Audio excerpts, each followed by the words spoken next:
concern ko yung common na ano ng Montero yung parang ano niya, intercooler na ano, nag-leak. Sa grupo din namin ng Montero, yun ang laging ano. Asa na ba yung size up? Tingnan ko nga. Parang ano lang. Nakaklamp lang.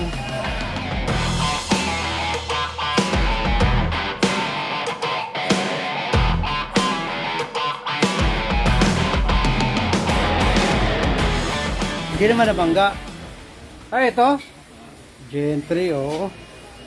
Talaga eh, naging common ng ano na eh. Lahat ng grupo namin eh. Oo, dun yan sa hose. So, yan. Yan, o, dyan yan sa dugtungan. Ngayon, ang dami nagsasabi, yung oil catch, ganyan, tapos dinadivert na lang, binabato na lang sa baba. Yung turbo mo. Hindi. Actually, yun ang ano eh. Hindi. Anyway, hindi naman ako sumunod. Oo, hindi naman yan ang solusyon yan. I-reseal mo lang yan. Kasi yan, sadyang may moisture yan. Galing dito yan eh. Oo. Ang ginawa nila, yung iba, sa mga grupo namin, Down to earth. down to earth. Yeah. Oo, and baho nun, dumi yun. Tsaka yung tulo ng tulo yung langis dun. Ginawa nila, hose pababa. Oo, Yung hindi. iba naman, nag-oil catch, pero drop pa rin naman. Oo, dito lang, gulo, ang dumi naman dito. Meron dito. Diyan naman nagmo-moist, o, di ba? Hindi, nire-reseal lang Hindi to. talaga advisable yun. Hindi, nire-reseal lang yan, sir. Yan. Tatanggalan tayo ng bumper. Yan yung mga common na problema ng Gen 3. At saka ano, MUX. Yung MUX naman nabubutas. Talaga. Kasi yung suksukan ng ano nila, ng turbo, goma. Yan, tapos kumakalog. Go ahead. So, yan, okay yan. Yan, ang design yan. Pag ginamitan mo naman ng oil catch kanyan, ganun pa rin naman yan, magdudumi pa rin. Sa lakas ng blow by niyan.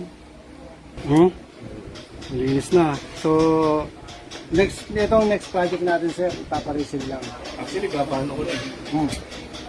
Tatanggalan tayong bumper. Kung kayong dukutin sa ibabaw, dukutin lang sa ibabaw. Madali lang yan, kung yan lang ang problema. Yan lang.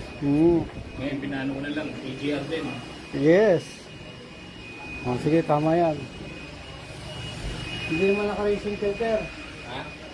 Hindi naman naka-racing filter. Hindi. Ayan, stock lang. Wala naman tayong Lalayo.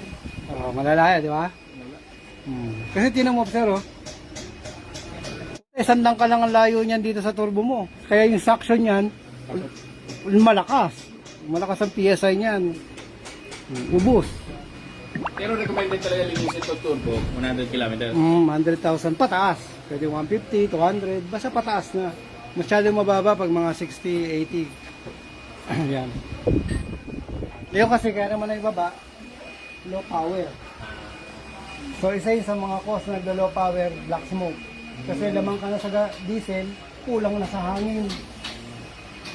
Binaba, ayun. Ayos yan, mamaya pag ano natin. Mga paps, kung bago lang kayo sa channel namin, mag-subscribe lang kayo sa Master Garage.